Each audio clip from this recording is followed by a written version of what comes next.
President Trump's 2025 Iran policy was a gamble cut off Iran's oil revenue to force a tougher nuclear deal. The administration aimed for a total ban on Iranian oil exports, betting that economic pain would bring Tehran to heel. Unlike past U.S. strategies, Trump's approach was openly confrontational, threatening any global entity trading Iranian oil with severe sanctions. The message: Washington sets the rules, and defiance means punishment. But the plan's success hinged on one thing: China, the world's largest energy consumer and Iran's top oil customer. Without China's cooperation, the sanctions would be ineffective. The administration targeted Beijing, hoping to sever its energy ties with Tehran. This set the stage for a high-stakes standoff between the US and China. Would American threats force China's hand, or would Beijing call Trump's bluff? China's insatiable energy needs, combined with its deep skepticism of US dominance in global affairs, made it Iran's most vital oil customer. As China's economy boomed, its hunger for affordable and reliable energy sources only intensified, and Iranian crude became a lifeline. For Beijing, Iranian oil wasn't just about keeping the lights on. It meant securing energy at a discount, reducing dependence on Western suppliers, and asserting its own strategic independence from American influence. Every barrel imported was a statement of China's growing power and autonomy. The Trump administration, determined to isolate Iran, demanded that China halt all Iranian oil imports. Washington threatened Chinese companies with exclusion from the U.S. financial system, a move that could cripple any business with global ambitions. But for China, bowing to U.S. pressure was unthinkable, an affront to its sovereignty and a challenge to its status as a rising superpower. Beijing saw these threats as yet another attempt by Washington to dictate the rules of global trade. Publicly, China called for dialogue and negotiation, urging a diplomatic solution. Privately, however, it continued to buy Iranian oil, viewing this as a sovereign right and a necessary step to protect its own interests. The U.S. tried to target smaller independent Chinese refineries, hoping to scare off bigger state-owned players. Sanctions and blacklists were rolled out, but the impact was limited. For China, this was more than a business deal. Discounted oil meant billions saved, deeper economic ties with Iran, and a chance to push back against what it saw as U.S. overreach. It was an opportunity to strengthen alliances and challenge American hegemony. The U.S. drew a line in the sand, making it clear that continued defiance would come at a cost. The world watched as the two giants squared off. But China stepped right over it, undeterred by threats or sanctions. Its leaders were determined to chart their own course, no matter the risks. The standoff was on: American threats versus Chinese defiance. Each side tested the other's resolve, knowing the outcome could reshape global power dynamics. Around the globe, governments, markets, and ordinary people watched to see who would blink first. The tension was palpable, and the stakes couldn't be higher. The stakes were global, and neither side was backing down. The world's energy future, and the balance of power, hung in the balance. With diplomatic efforts collapsing and tensions rising, President Trump decided to take a dramatically tougher stance against Iran. The White House shifted from negotiation to confrontation, determined to squeeze Iran's economy until it gave in to U.S. demands. Trump announced that any country buying Iranian oil would face immediate and severe U.S. sanctions, regardless of their previous alliances or economic ties. The message was clear: do business with Iran, and you risk losing access to the world's largest economy. Oil prices spiked overnight, sending shockwaves through global markets and signaling deep anxiety about the future of energy supplies. Traders scrambled to adjust, and governments braced for economic fallout.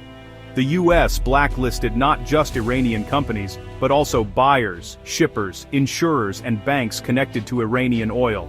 The sanctions list grew longer by the week, targeting anyone who dared to touch Iranian crude. Sanctions hit not just Iran, but anyone helping move its crude: shipping companies, port operators, and shadowy financiers.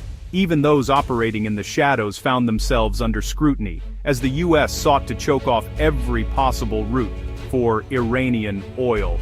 The Treasury rolled out wave after wave of penalties targeting Greek shippers, Hong Kong front companies, and UAE-based money launderers.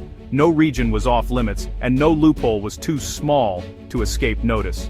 But each new sanction revealed another evasion tactic. Iranian oil found its way onto the market through false paperwork, ship-to-ship transfers at sea, and a web of front companies designed to confuse investigators. The US was playing whack-a-mole, chasing a trade that kept slipping through its fingers. Every time one route was blocked, another seemed to open, as Iran's network of traders and smugglers adapted with remarkable speed. The campaign was relentless, but Iran's oil still flowed. Tankers changed names, flags, and routes, but the crude kept moving, defying Washington's efforts to bring it to a halt. The world wondered, was maximum pressure really working? Or was it simply driving the trade deeper underground, making it harder to track and control? The US flexed its power, but the results were murky. Allies questioned the strategy, and adversaries found new ways to adapt.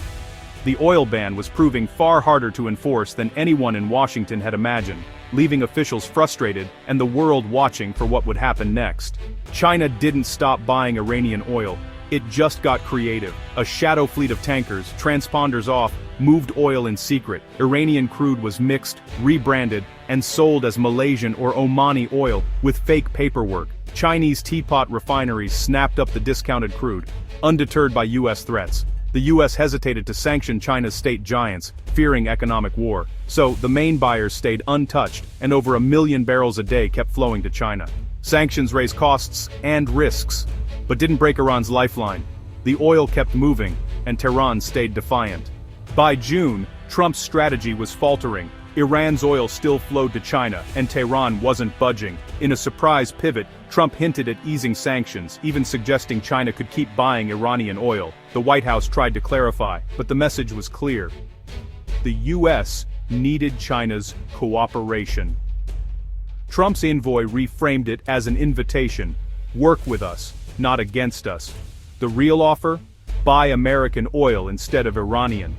This would hurt Iran and help US exports, a transactional pivot from confrontation to negotiation. The move exposed the flaw in Trump's plan. US threats alone couldn't force China's hand. The grand pressure campaign had become a sales pitch for American crude. The US needed China more than it wanted to admit. Trump's Iran policy rattled oil markets, but not as intended.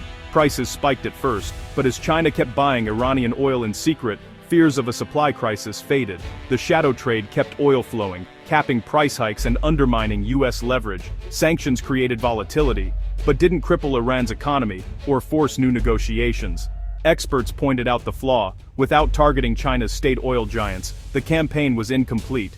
The US feared a trade war, so the toughest measures stayed on the shelf. The result: Iran's exports continued. The oil trade went underground, and US policy fell short. Instead of isolating Iran, the sanctions pushed Tehran and Beijing closer together. Trump's oil ban revealed the limits of US power in a multipolar world. The attempt to isolate Iran economically by cutting off its oil exports was a bold move, but it didn't unfold as planned. The global landscape has shifted, and the US no longer holds the same sway it once did. America couldn't force both Iran and China to comply. China's economic clout changed the game. Beijing saw an opportunity to strengthen its ties with Tehran, securing vital energy resources while defying US pressure. The threat of US sanctions isn't the trump card it once was, especially against a giant like China. The financial interdependence between major economies has made unilateral sanctions less effective. The failed oil ban damaged US credibility and exposed the limits of sanctions as a foreign policy tool. It highlighted the need for a more nuanced approach in dealing with global adversaries. The pivot from pressure to pleading with China was seen as weakness. It underscored the shifting dynamics of global power, where economic might can rival military strength. Other nations may now feel emboldened to defy US sanctions. The precedent set by China and Iran could inspire other countries to seek alternative alliances and economic partnerships. For Iran and China, the crisis deepened their partnership and shifted the balance of power. Their collaboration is a testament to the changing alliances in the international arena. The US must now compete, not command, in a more complex world.